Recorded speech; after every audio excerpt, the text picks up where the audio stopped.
My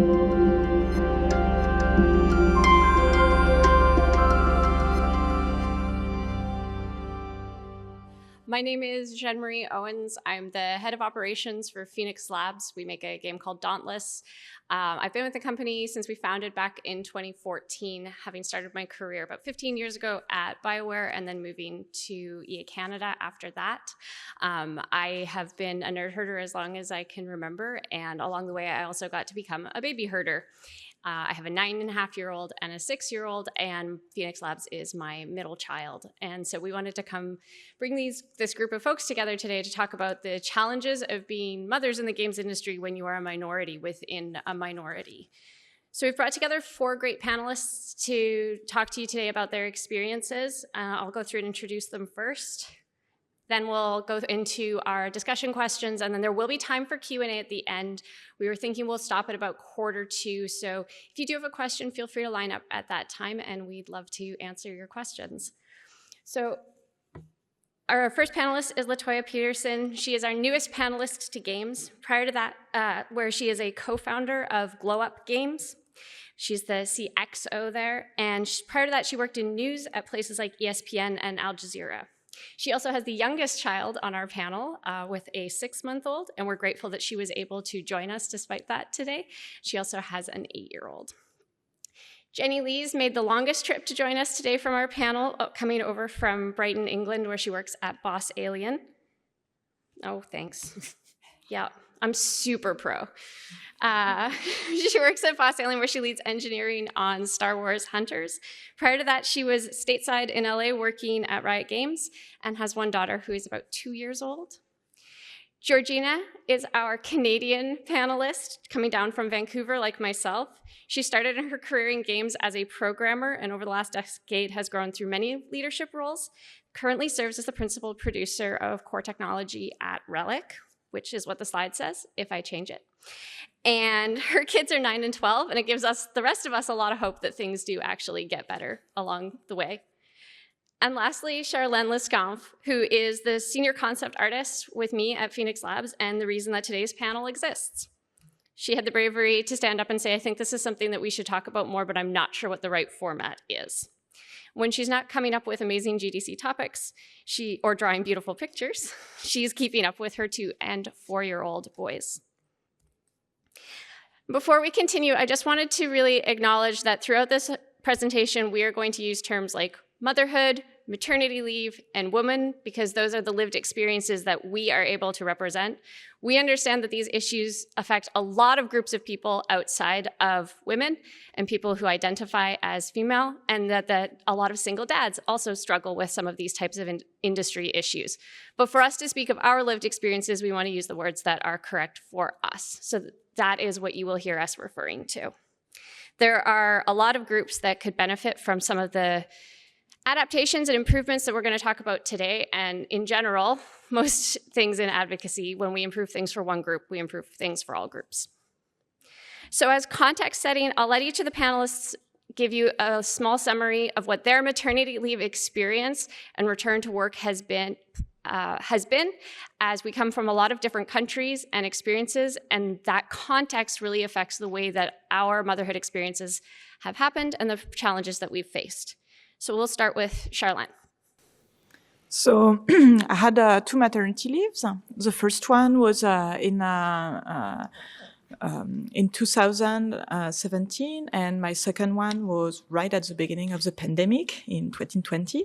And so both of my maternity leaves lasted 4 months and a half. So being in the US, I was able to accumulate the maternity leave from Blizzard, because I was at Blizzard at that time.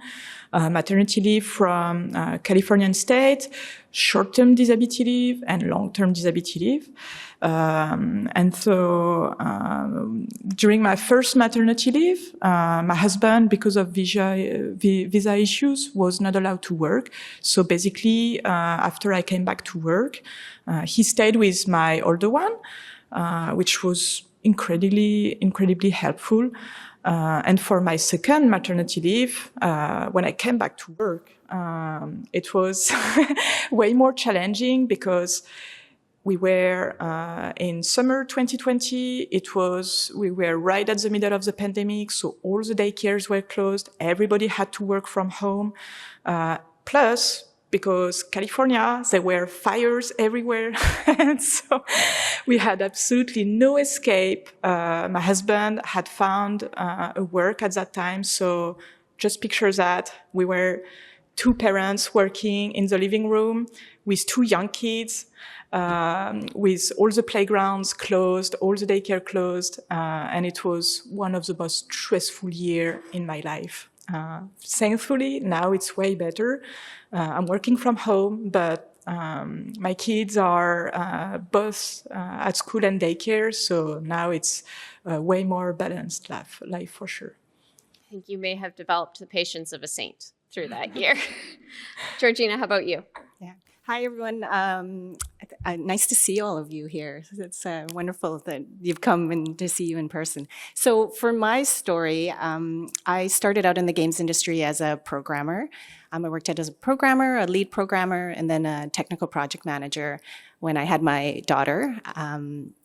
And I was at Radical Entertainment, which is an Activision studio at that time. So when I had her, I took a year off for maternity leave. So in Canada at the time, a year was the maximum you could take. It's actually 18 months now that you can take for maternity leave, which is guaranteed by the government in terms of your securing your job. So I took a year off with her. During my maternity leave, Activision actually laid off half of the studio. My team was intact, so I wasn't laid off. And then I came back to work on, it was Prototype that I was working on before, and I came back to work on a game called Prototype 2. And about a year in, some gaming executives and people from Radical founded a visual effects startup, and I went to join them. So I kind of left gaming into tech. And I had been thinking about leaving gaming for a while, and some of those were personal reasons. Some of them were about just the conditions of the work environment that gaming has.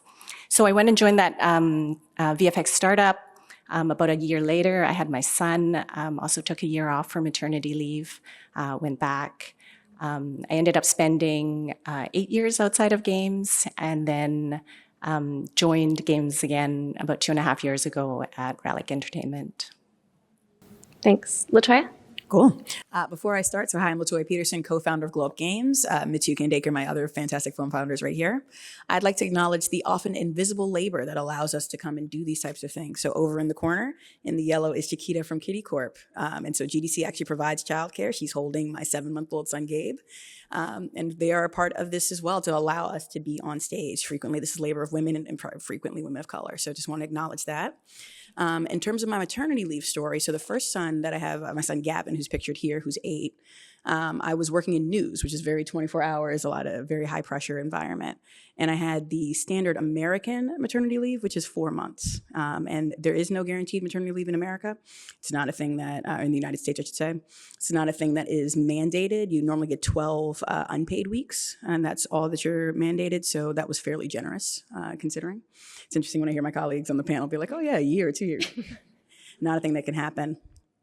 And at that time, my husband was lead parent. And so he ended up leaving his job and staying home with Gavin for the first 3 years, which really allowed me to continue to excel in my career. He was the one that took the caretaking penalty so that I didn't have to. This time around, things have been a little bit different. My husband, having taken that caretaking penalty, was now at work and, in a career that he enjoyed. And so I did a lot more of the juggling this time around. And we were also co-founding a studio at a very crucial point where we were about to launch and put our game into position for the first time. So I'll talk about that a little bit more, but I ended up taking 1 month, and that was an informed choice that I made. But it's definitely had ups and downs and some consequences, and we'll talk about kind of like what are the realities facing, particularly those of us who step out and try to do a startup, and how that can go when you're trying to balance parenting and motherhood or parenthood really, with all of these other things that you might want to do in your life. Absolutely. Thank you. And Jenny? My maternity story is a little boring because I was at Riot and there's a large company. So I was entitled to 18 fully paid weeks, no faffing with the state stuff, just all done very easily through Riot. And coming from England, where the standard is at least 6 months and usually a year, I shock people by saying I didn't take my full leave. And the reason being I was in LA and we got a daycare spot. And when you get a daycare spot in LA, you take it. So I went back to work early, and my husband took 2 months off as well. So we had all this plan, like Trello board plan of who was going to do what and who's going to take what leave. All got cut short because we got a daycare spot. So I ended up taking about, I think, 15 weeks, let you do a couple of weeks part-time to transition back. And then pandemic hit, and I ended up kind of using the rest of my leave to do 50% work during the pandemic. Thank you. So while today is mostly about education and awareness about the challenges that mothers can face in the games industry, we really hope that people can leave with practical suggestions of improvements or adaptations that you as a parent or you as an ally or you as a company could apply to supporting the mothers around you.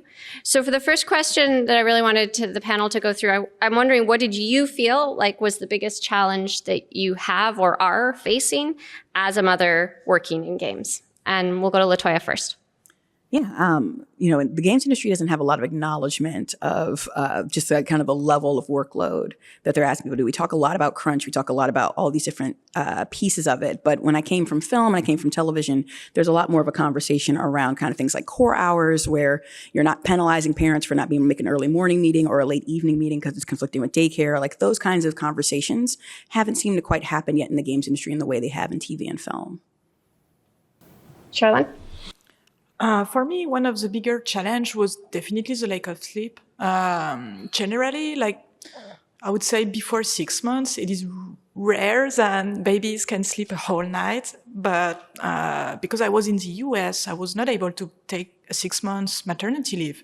And so basically when I came back to work, my babies were still waking up 2 to 3, even sometimes 4 times per night, and you still have to work 8 hours per day. What I did for my second maternity leave, and it was easier because working from home, was that after lunch, for example, I would take a small nap, which was very helpful. And I wish more companies would acknowledge that when you come back to work so early, you don't have the same energies after your baby is 1 year old, for example, and it's totally fine because it's temporary. It's not going to last your whole career, right? So I would love companies to acknowledge that and to let their young mothers coming back to work, being fine with, okay, you can take a nap after lunch and it's totally fine. And maybe the very first month you're not going to work exactly 8 hours, and it's totally fine. As someone whose children did not sleep through the night until they were 5 years old, I resonate with the lack of sleep comment. We think maybe the 6-year-old is going to start sleeping through the night soon. Big hope on that one. How about you, Georgina?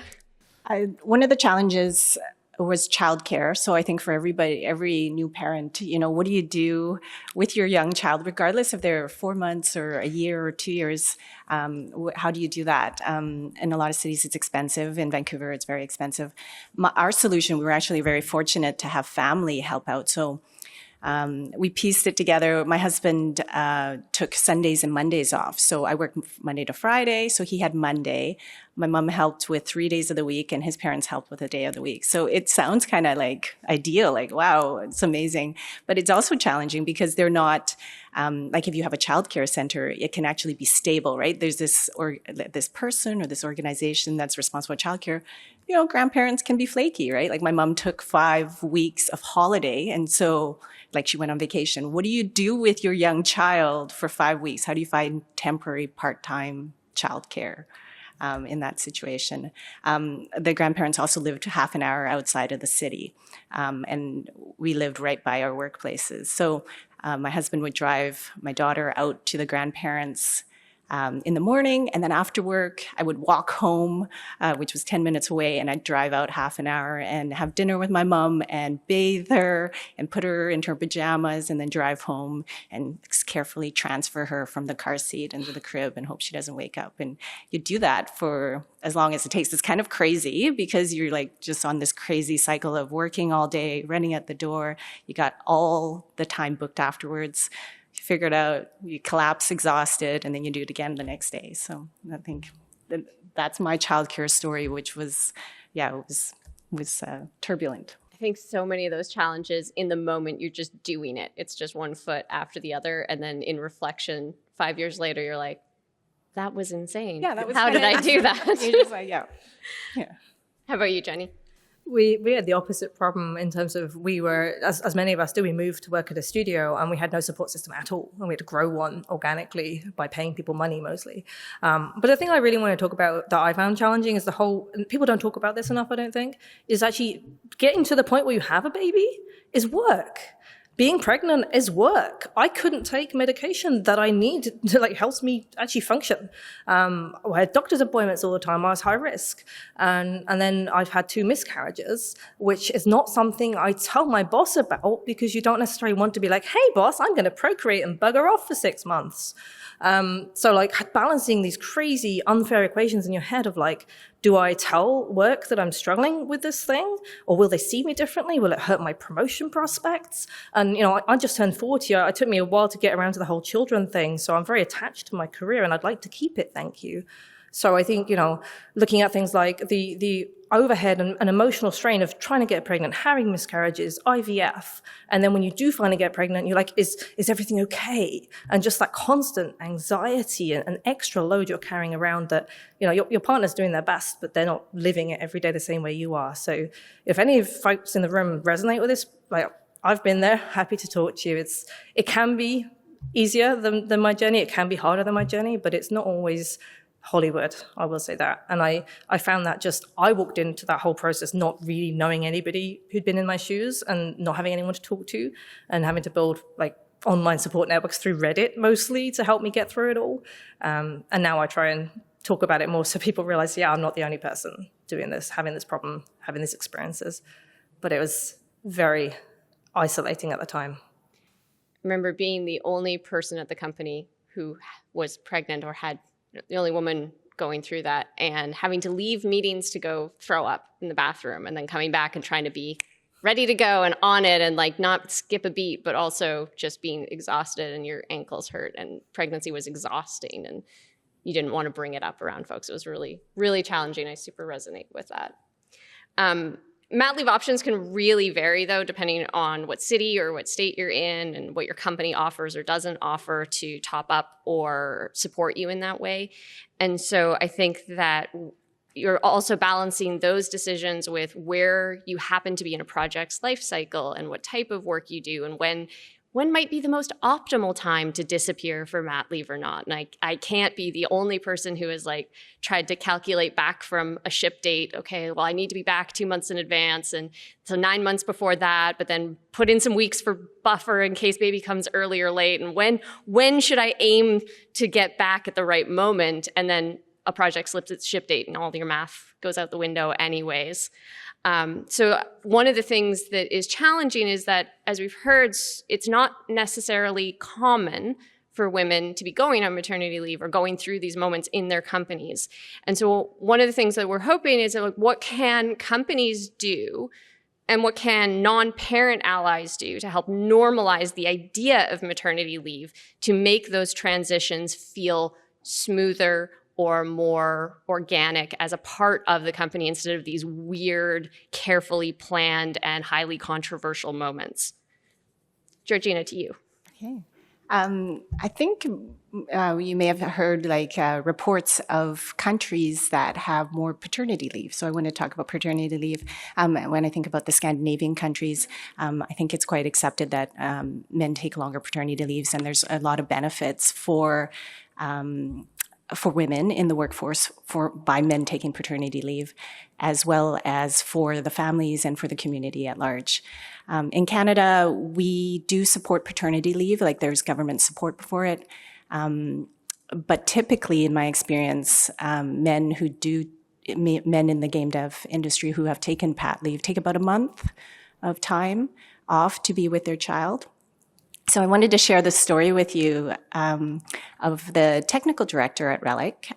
He's the technical director on the Age of Empires 4 game. So we shipped that game last year.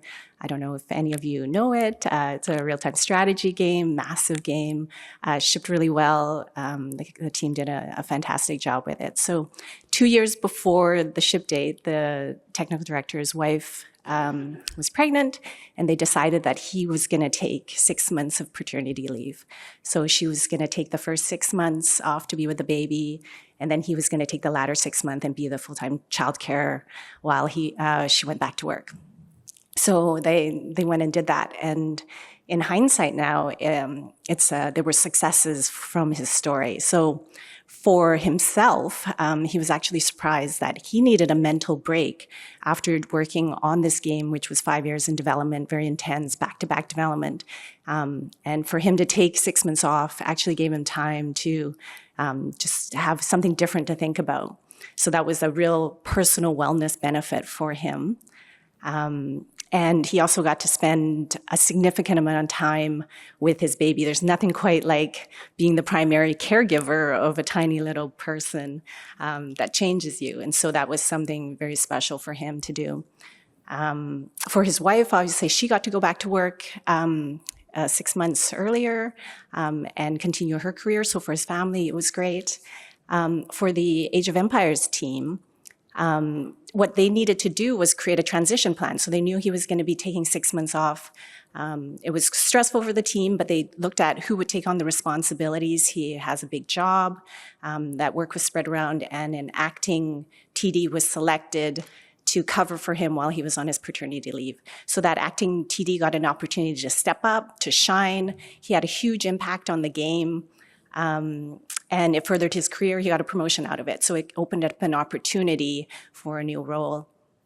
And then for Relic, now we have a senior leader that's come back to work with a new perspective, with a deep understanding of what it's like to be a parent, a new parent. And he brings that to his team and the organization. He sets an example for future dads who want to take a longer paternity leave of what it can look like, what good looks like for taking a leave. And then he also normalizes maternity leave, because now women, here's a man as well, but now women taking a longer leave to look after their child and then returning to work is more normative within the company. So it's, I think, a really great story that he was happy for me to share with all of you. Yeah, it's really interesting in Canada that we have the opportunity for men to take covered paternity leave, but it is really uncommon that it happens. And the more often that we can get the idea of leave as a part of our ecosystem, the less challenging it is for someone to put up their hand and say, like, hey, it's my turn and I need to go through that. We have a system. We understand how to build a transition plan. We understand how to bring people into a project and transition them out later. We understand how the benefits work. And every time a company is able to practice those skills, it gets easier for the next person who's going through that experience. Being the first is always the hardest to go through a system, and your company's building it with you. And I think it's really important you mentioned that he brings that new perspective back to the team. We talk a lot in the games industry, I think, about people bringing their whole self to work and being able to be themselves in their spaces, but we tend to think of that more as like, it's okay for you to have different hobbies, and having multicolored hair is positive, right? But we don't necessarily think of it as like talking about your kids at work is part of bringing your whole self to the office.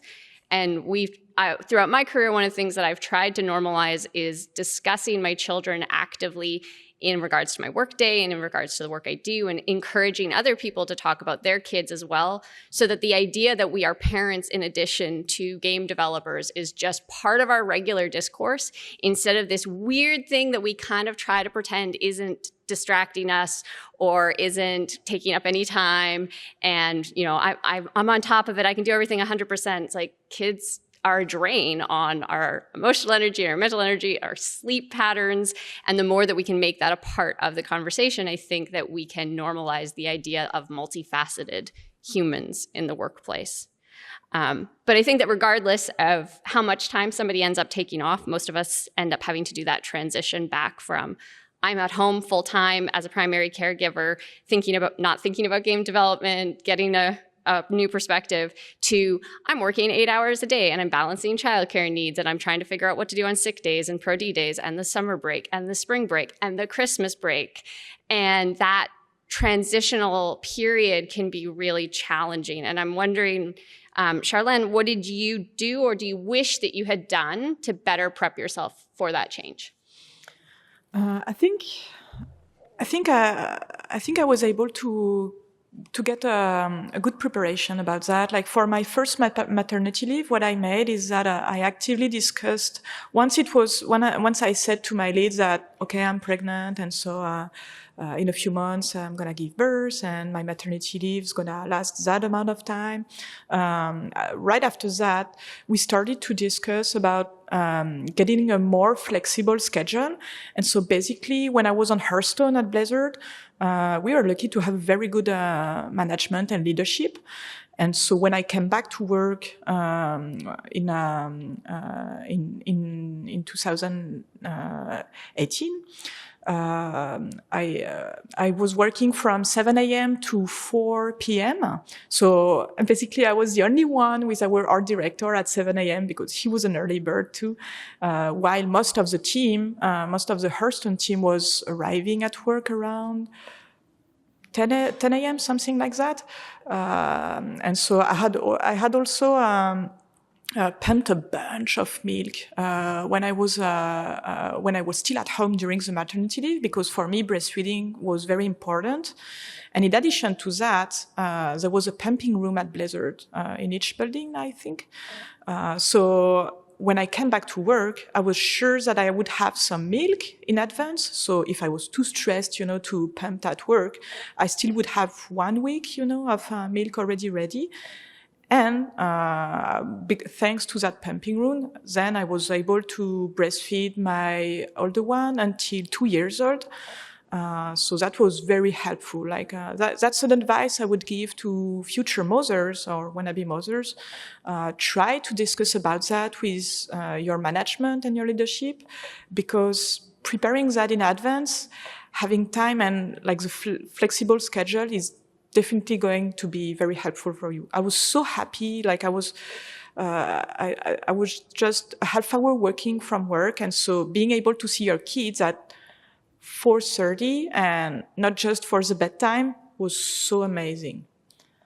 Yeah, I did that 8 to 4 shift for a long time for the same reason.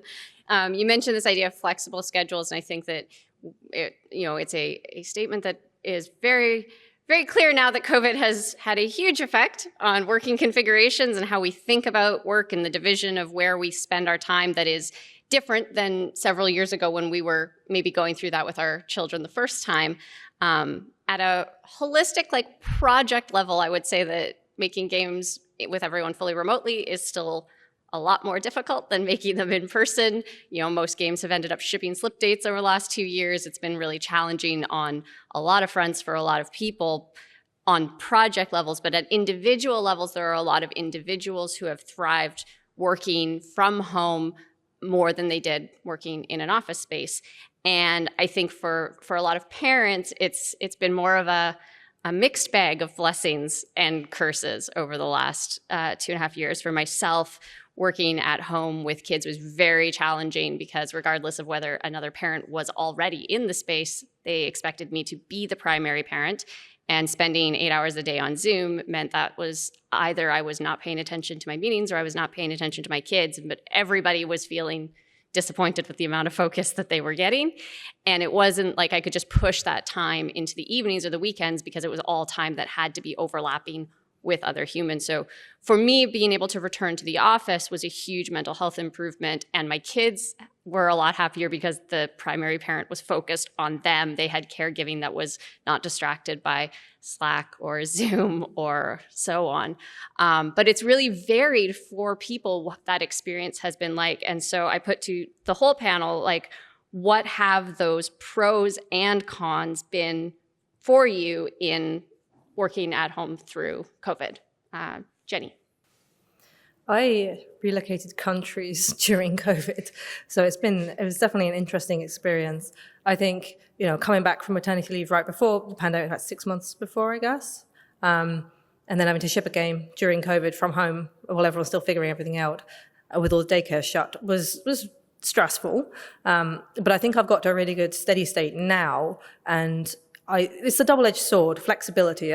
We're all going to say the word flexibility a lot in this panel. But for me, being able to deal with some of these curveballs that life throws you, like, hey, my my daughter's nursery school right now is understaffed. The teachers can't come in because they're sick. They're asking us to keep our kids home. Okay, I don't have anywhere else to put the kids, so what do I do? Well, actually, my husband and I can look at our schedules. We can say, okay, I'll take this meeting, you take that meeting, and we can be really flexible, and we have very understanding teams that are like, okay, as long as you get your work done, we're not going to police you. Also have a lot of good paid time off and sick leave in the UK too. So I think, being able to say, okay, I have to focus on one thing. I don't do the thing when my daughter's working next to me. That doesn't work for me. My office is in a separate space from my house, so I don't walk to the bathroom and see the laundry and go, oh gosh, I've got to do that. I've got to clean the kitchen, and all these things that just pile up every day from being at home. But having got to the steady state where, I can deal with those emergencies, I don't have to commute. I don't have to make a choice. Should my daughter's school be near my workplace or near my home? And what do we do if you're in the wrong place on the wrong day? And just all of that overhead is gone. And I really appreciate just having that real flexibility to design my life with my daughter the way I want. And I definitely think we've learned a lot and made a lot of improvements during the pandemic. But it was very different when you had a 18-month-old baby and a job and nowhere to put the baby. So those days are gone for now, thank goodness. Fingers crossed. How about you, Latoya? Yeah, so there are upsides and downsides. So working at home during COVID, one of the great things that was about it was that at some point you got to really understand what your kids are doing during the day and who they are and how they interact, especially when everybody was on Zoom. At one point, Gavin and I were coworkers, and it was just much easier to give him like a little desk in my office, and he decorated with Pokemon and had all the stuff together for us to be like just kind of next to each other working. And, over time, we kind of worked out the rhythm. So I think that was the best era of what was happening. But there's also the flip side to it, which is like, you're normally like managing all these different things and different expectations and trading some time for another. So like I think at one point, Anango, who is one of the principals at the studio as well, Anango had looked at my calendar when Mitu and I were going through Techstars because we did it remote. And Gavin was full-time school from home because, again, we're still early in the pandemic. And everybody's like, well, just a few more weeks. Like, it's not going to be that bad. 2 weeks to flatten the curve? 2 weeks to flatten the curve. And then I was like, oh, it's just 6 more weeks. Okay, no. So we were still in that, like, semi-optimistic era that this was going to end at some point.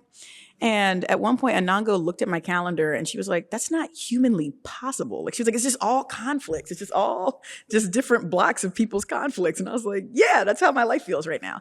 So it was, it's definitely a challenge because there isn't that division.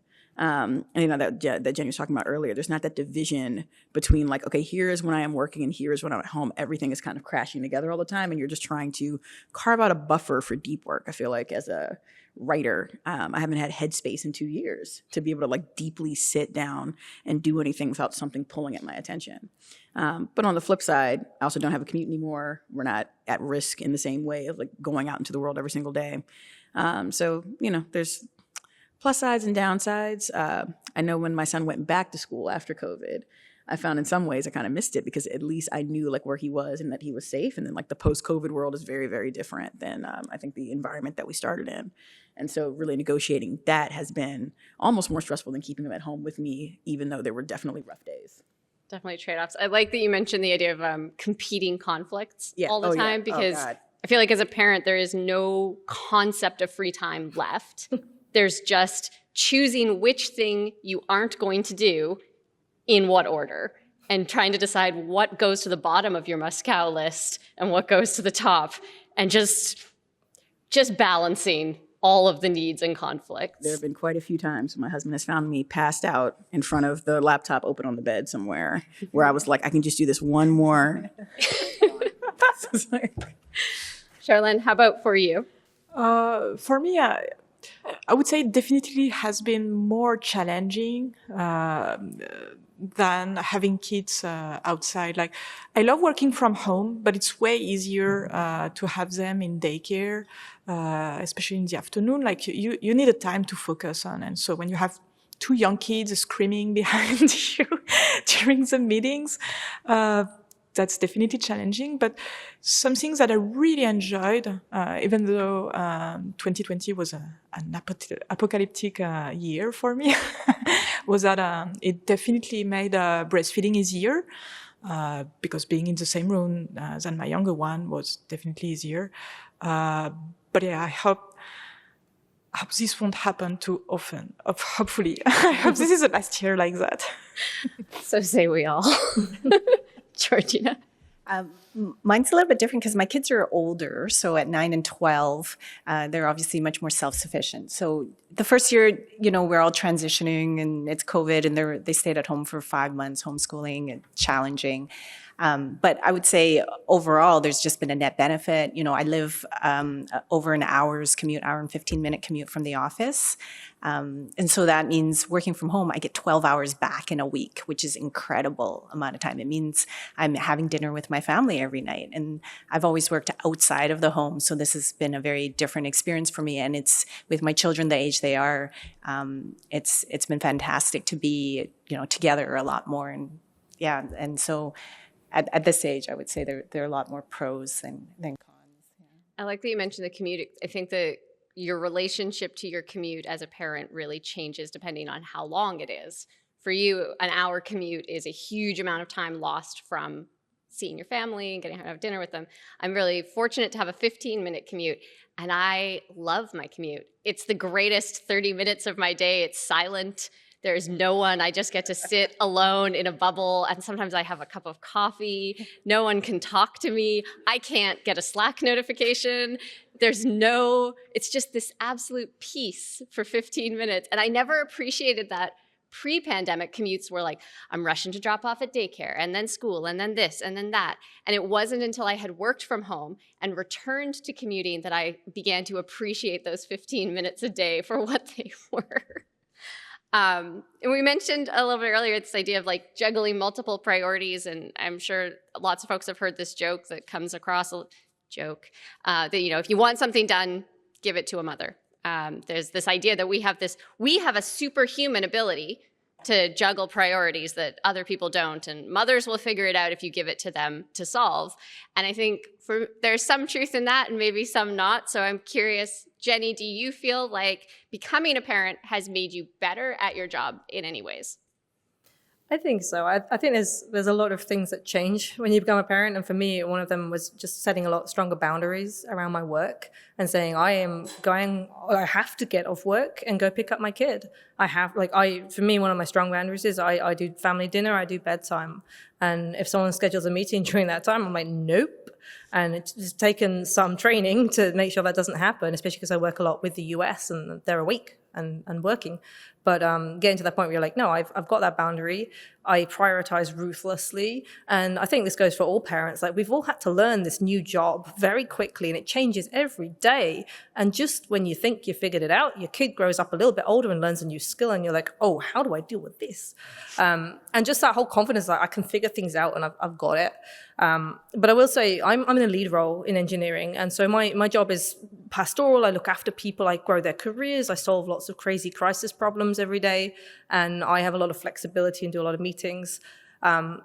Previously in my career, I was writing code all day. I would struggle with the current boundaries I have, because I can just see myself getting to 4:45 p.m. and I'm deep in the middle of some crazy bug, and I'm looking at the clock and I've got to go pick up my kid. And I know I haven't personally had to deal with that because I chose to have kids when I was a little more further in my career, but I can see that would have been very difficult for me at that point in my career. And so figuring out how do you make that trade-off and how do you set those boundaries and keep them is hard. But I have this advantage that as a leader, I can set them, I can talk about them, I can openly stick to them, and hopefully it will help those folks who are a little earlier in their careers also keep the same boundaries. So hopefully modeling it helps. When you mentioned dealing with crises, I think of both the best and worst parenting advice that I have ever received was somebody telling me that it won't get better, but it will get different.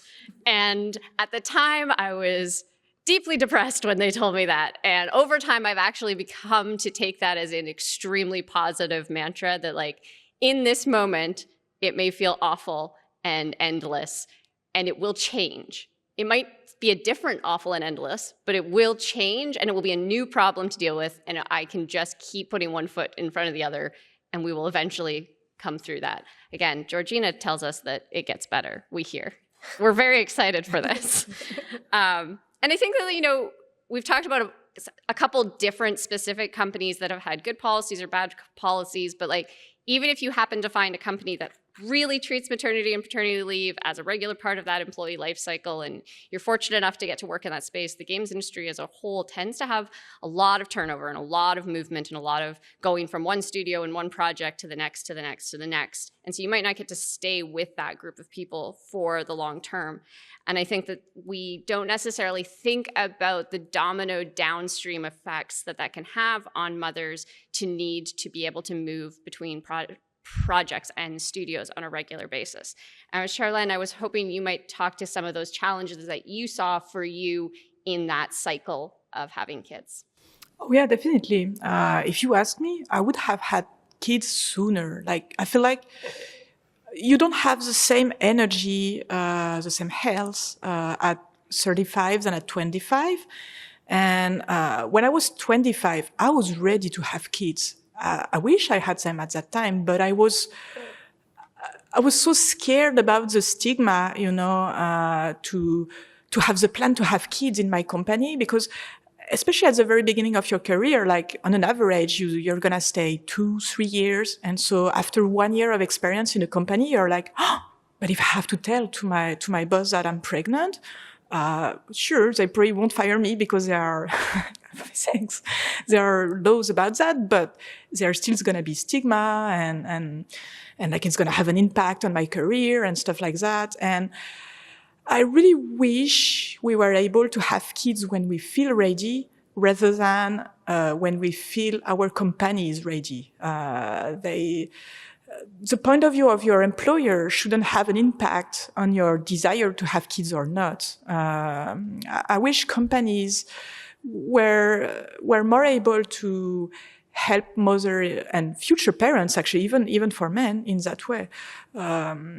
And also something that I feel like is not totally fair and might be part of the reason why women are still less paid than men, and is that a lot of benefits are based on the time you spend at work, like profit sharings and career evolutions, that kind of stuff. The reason why you have less, like for higher management, you have less women.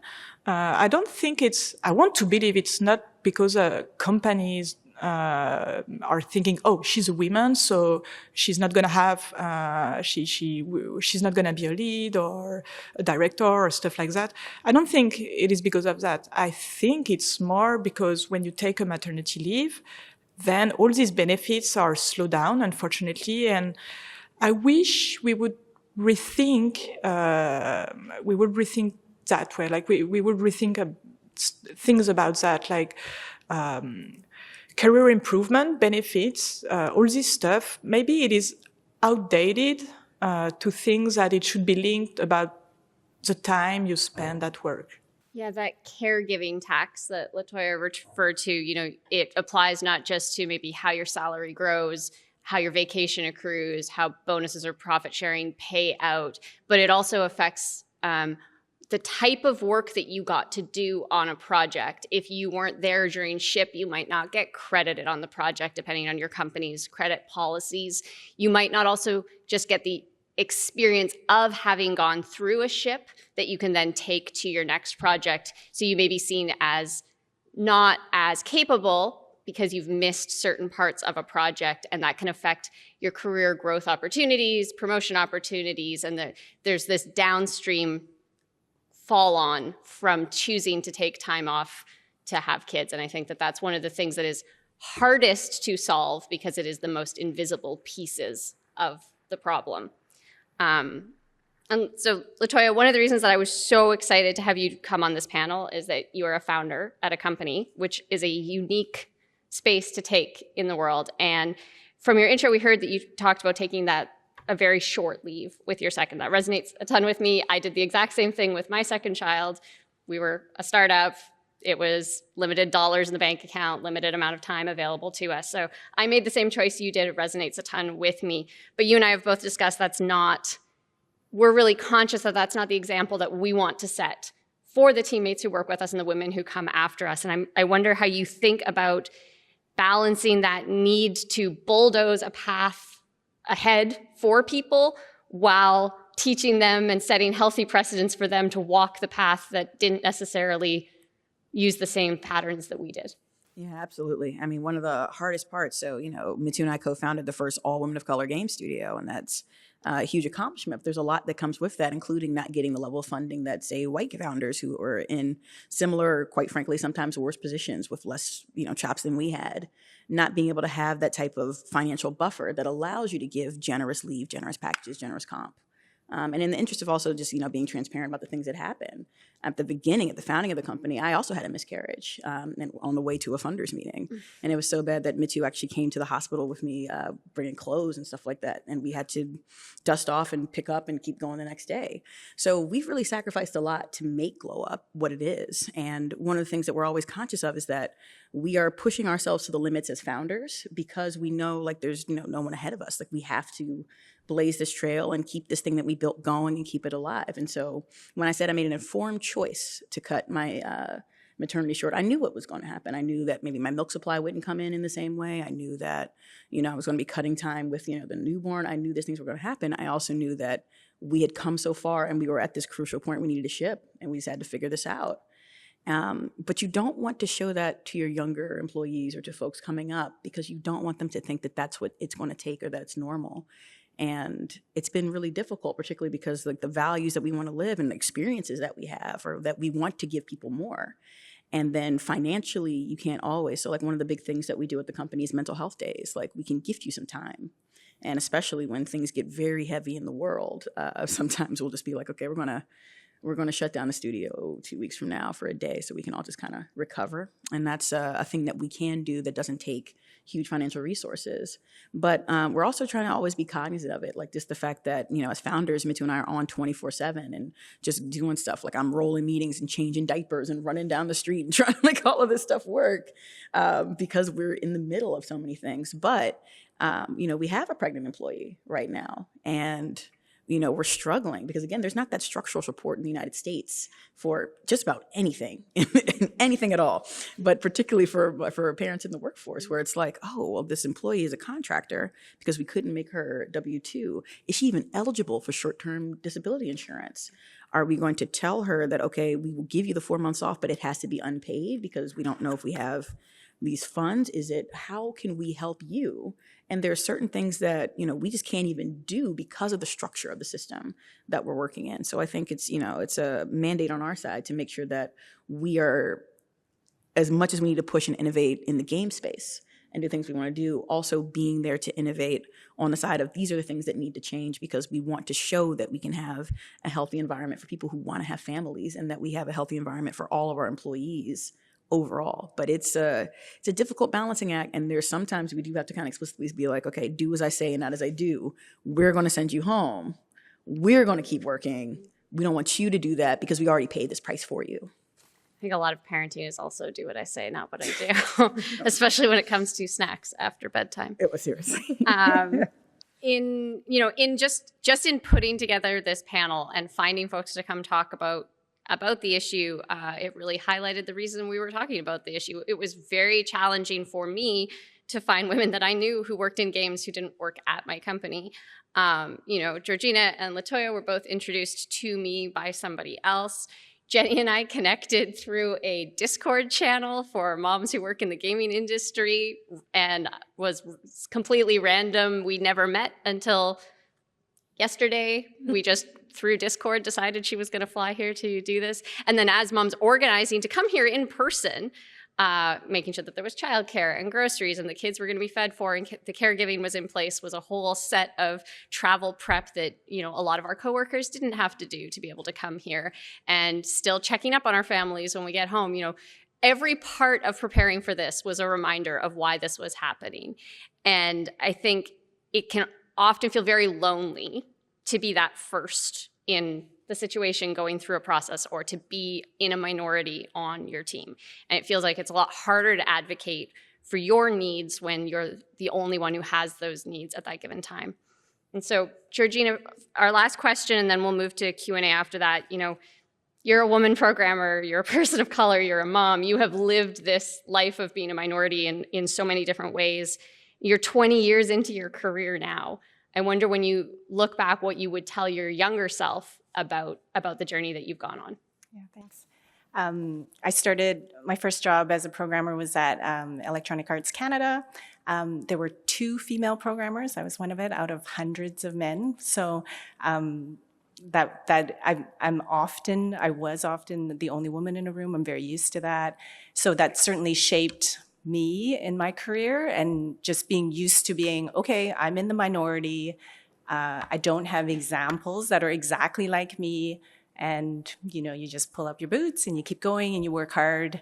You don't often want to call attention to yourself. I think early on in my career as a programmer, I really was conscious of the fact that I never wanted anyone to think that I was hired as a programmer because I was female.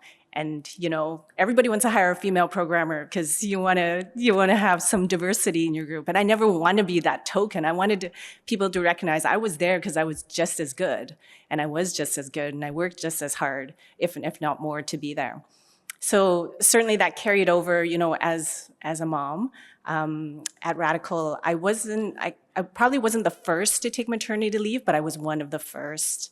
There weren't a lot of women that took mat leave. When I was in the VFX company, it was a startup. I was the first. I was the only one who took mat leave from that company. They crafted a mat leave policy for me.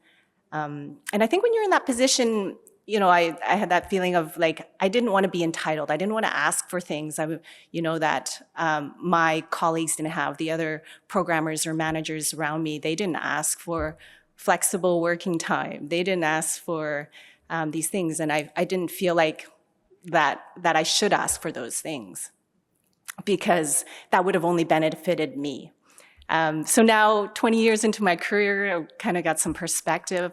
What I want to say, companies in games, they want to retain every single woman who is listening to this talk today. So if you're out there and you're thinking about it, your company wants to retain you. They may not have policies that seem friendly. You may be thinking about leaving, but it's in the company's best interest for you to stay and grow your career.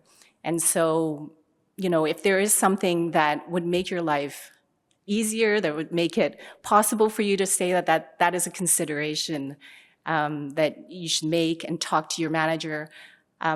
Sometimes it's difficult. Your manager may not be receptive, may not be someone that you can talk to. And so my suggestion would be to find an ally in the company, whether that's a senior person, a person that you feel could relate to you, whether that's a person on your team, on another team, another manager, someone in HR, or whether it's a man or a woman, someone who can be an ally. Because it's often easier to ask for something for somebody else. I have a hard time asking for things, special things for myself, but no problem going, hey, so-and-so, this is their situation, and I think we should consider this, setup for them. So yeah, absolutely. And I think that if you are in a position in a company where you have the ability to radiate these things, making sure that it's really easy for people to find out what your benefits plans are and what your maternity coverage is, and that information about where you can breastfeed is publicly available, that women don't have to go search for it. They may be early in their pregnancy and not ready to talk about that, but they can still find the information on your internal Confluence or whatever that lets them plan and understand what's going on. Don't force people to come to you for that information. Radiate it outwards. Make it normal to talk about those things to the whole team, because you never know who will eventually need that information. And so just having it be publicly available at all times can be really helpful for those who are still learning how to advocate for their own needs, I think. So we've got about 5 or 10 minutes left, I think. And if anyone wanted to ask any questions, we're happy to answer them. And I think we're going to go to the wrap-up area. Is that after? yeah, there's a if you wanted to talk to us more, we'll go to the wrap-up area on the 3rd floor. Gabe's up. I'm going to grab him. Okay, I'm a little short. So, hi, my name is Desiree. Thank you all so much for being here. LaToya, I just wanted to say I brought a 7-month-old to my first UGC 5 years ago, and I was constantly running back and forth to nurse, so I see you.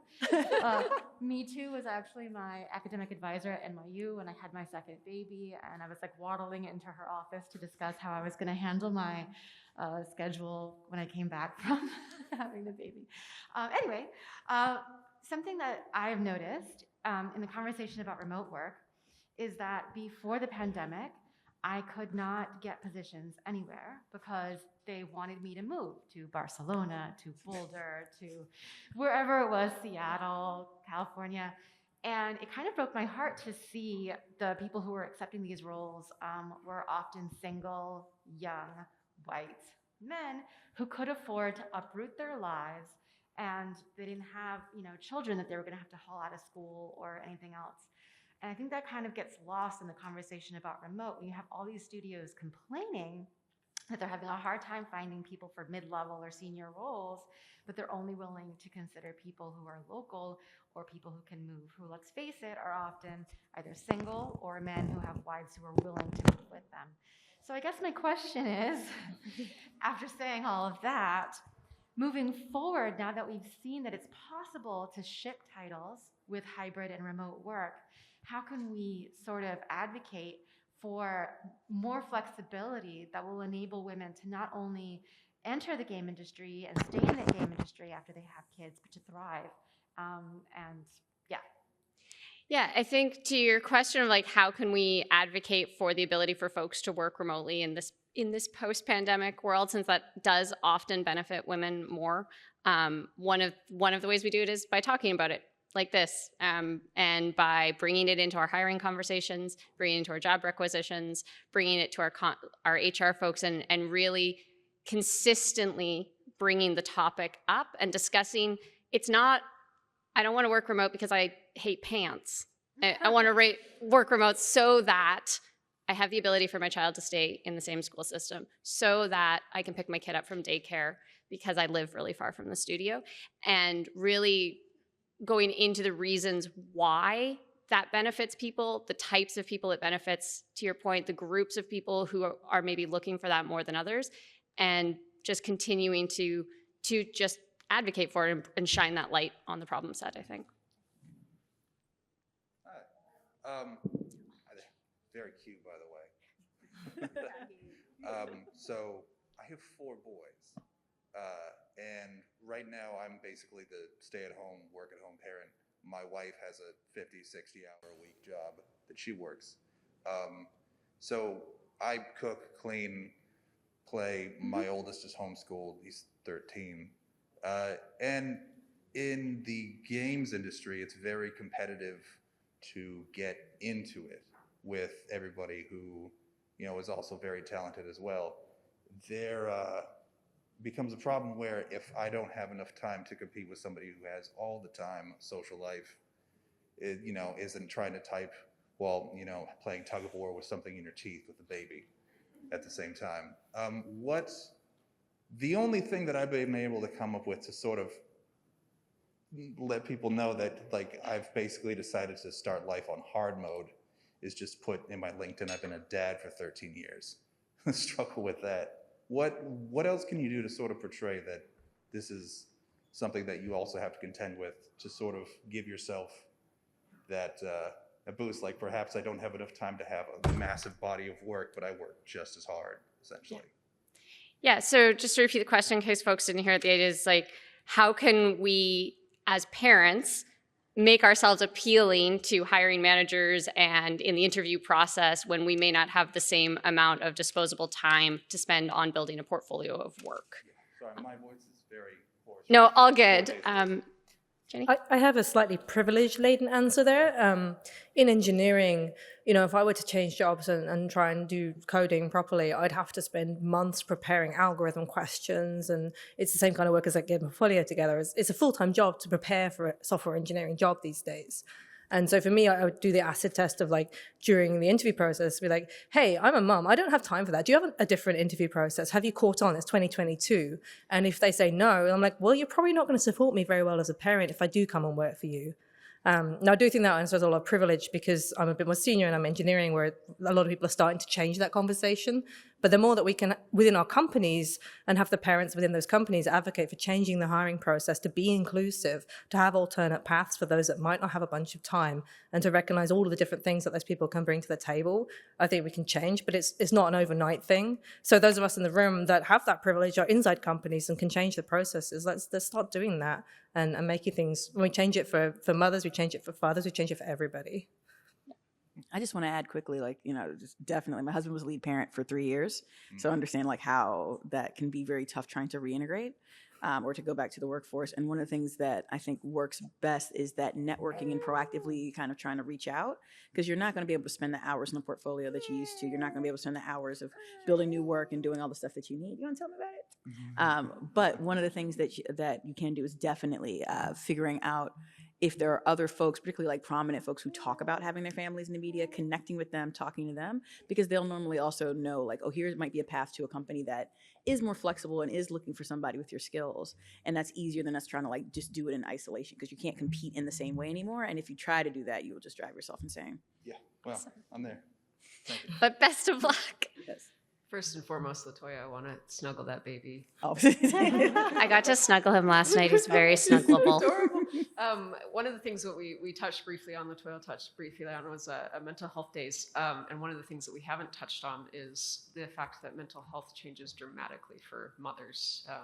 And what I'd like to hear is how would you guys recommend us, especially me? I'm brand new to the industry. I just changed a 10-year career over to my dream career, right? Just landed my dream job on a AAA title. I'm super excited. How do we advocate for ourselves when we have mental health days or we need mental health days? Because postpartum depression is a real thing.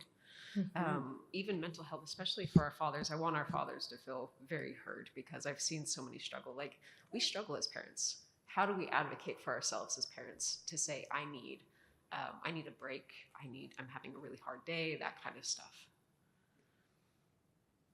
Did you want? I can't. So for me, I think the only way to do that is to continue to do it. And I know that sounds like an extremely simplistic and naive answer, but I do believe that in so much of advocacy work, it is the persistence of conversation and the willingness to say it over and over and build a coalition of people who are saying it and bring the attention to an issue. It is challenging for companies to hear one person's challenge sometimes, and it is also difficult for them to put the corporate responsibility towards solving a problem for one person, whereas it is a lot easier for them to do it towards solving for a group of people. And so if it is a topic that comes up regularly, if it is a group of people who bring a topic regularly, in the like fiscal responsibility of a business, it becomes a lot easier to then put resources towards it and respond to it.